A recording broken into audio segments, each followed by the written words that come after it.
Something I am often asked about is fats and oils. Which ones should you use and what should you use them for? So I've chosen my top 4 that you will find in my kitchen, and I wanted to talk to you a little bit about when to use them and why.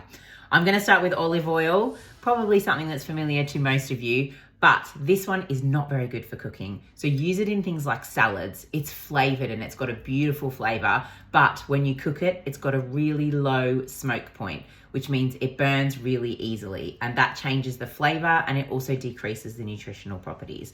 So use this one in things like salad dressings, to sprinkle on top of avocado on toast. It's also really high in monounsaturated fats, and those are the fats that benefit your heart. So good for the heart, don't cook it. Secondly, I am going to talk about butter. I do love butter. And despite it being really high in saturated fat, using it in moderation within your diet is absolutely fine. So butter has a really strong flavor as well. It works really well as a spread on things like toast and sometimes for cooking as well, but keep in mind that it will flavor your food. And what I'd say is don't use it all the time. Once a day is probably fine, but also keep in mind that if you're somebody with a family history of cholesterol, high cholesterol, then don't be having butter too often. So out of all the fats that I'm going to show you today, coconut oil is the highest in saturated fat.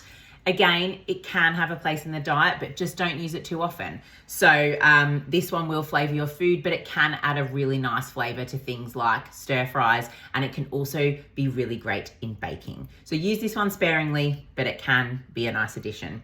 And last but not least, a rapeseed or a sunflower oil. What you'll notice is this is a lighter colored oil than something like an olive oil. It's also thinner.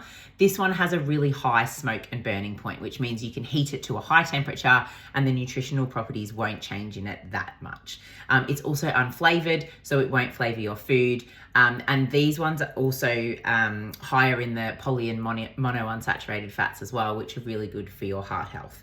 What does this look like in practice, I hear you say? So what that means is you might have your breakfast in the morning with some eggs on toast or Vegemite on toast with a little bit of butter. If you're cooking throughout the day and you're baking, you might use some coconut oil. You also might use that if you might be stir frying some vegetables maybe. If you are having a salad for lunch or for dinner, you might make up a dressing with some olive oil. And again, if you are cooking something for your main meal and you need to fry it or you need to bake and you want to put a drizzle, then I'd recommend using something like a sunflower or a rapeseed oil. And that's what it looks like in practice. Hope that's been helpful. Hope to see you again soon. Please give me a follow if you don't already. Thanks.